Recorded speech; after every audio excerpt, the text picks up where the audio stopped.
लंबे समय से सत्ता से दूर कांग्रेस ने 2027 चुनाव में सरकार बनाने के लिए रणनीति तैयार कर ली है। उत्तराखंड में कांग्रेस युवाओं के दम पर चुनावी मैदान में उतरने जा रही है। आखिर क्या है कांग्रेस का प्लान और कैसे युवा कांग्रेस की नैया पार लगाएंगे, देखिए इस रिपोर्ट में।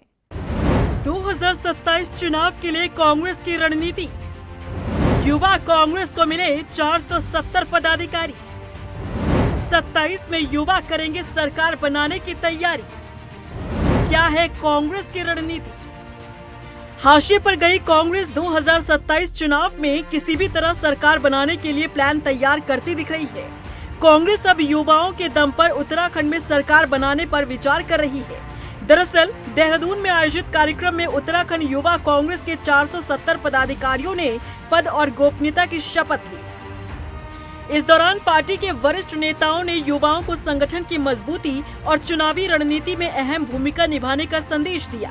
कांग्रेस का मानना है कि प्रदेश में युवाओं की बड़ी आबादी है और उनके मुद्दों को लेकर ही पार्टी 27 के विधानसभा चुनाव में उतरेगी।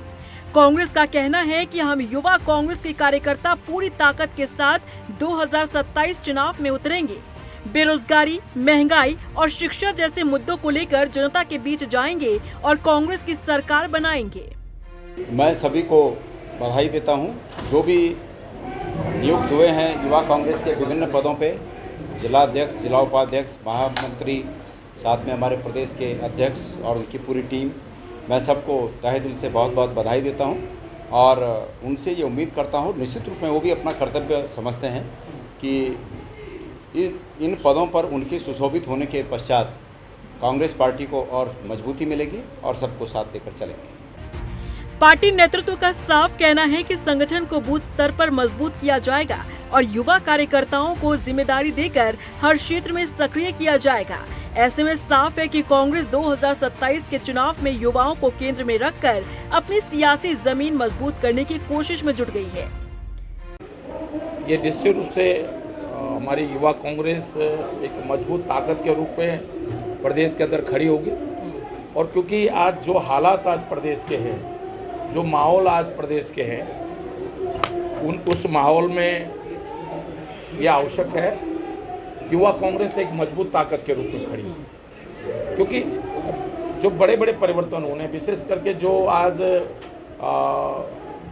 लगातार भर्ती घोटाले में जो पेपर लीक हुए हैं, जो हत्याएं हो रही हैं, हमारी बेटियों के साथ लगातार जो बलात्कार हो रहा है, उस आवाज़ को, अगर अंकिता की आवाज़ को सबसे ज़्यादा नौजवानों ने उठाया। हालांकि आज सीबीआई कुछ नहीं कर पाई, अब तक इतना लंबा समय हो गया, लग ही नहीं रहा कि सीबीआई कुछ कर रही है।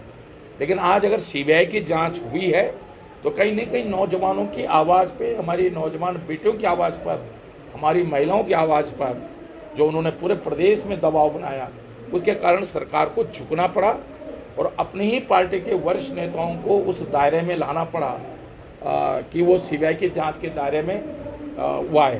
तो कहीं कहीं नौजवानों की बहुत बड़ी भूमिका राजनीति में होती है, जन आंदोलन में होती है। सियासी पार्टियां 2027 के चुनाव में कोई कसर नहीं छोड़ना चाहती। अब देखना होगा कि युवाओं के सहारे कांग्रेस की ये रणनीति 2027 के चुनाव में कितना असर दिखा पाती है।